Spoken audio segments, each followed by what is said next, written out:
Hello sir. Hello sir, আমি সরকারের তরফ থেকে সার্ভিস করতে আইছি।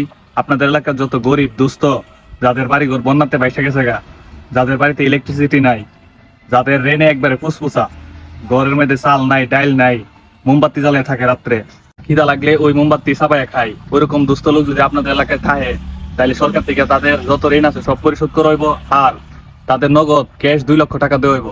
আপনাদের এলাকায় কি ওইরকম কোনো দুস্থ গরিব লোক আছে? বানাই বুনাই কিছু কয়ে দে কে পাইনি। স্যার স্যার স্যার আমি মেলা গরিব স্যার, আমার জায়গা সম্পত্তি কিছুই নাই স্যার। বড় একটা ছিল, বন্যার পানি নিয়ে গেছে স্যার। একটা জায়গা আছে, ওইটাও 2 লাখ টাকায় বন্ধক কইছি। এলাকার সব মানুষ মিলে স্যার 20 লাখ টাকা পাসা, এমনকি হেও আইসা আমার কাছ থেকে টেয়া নিত।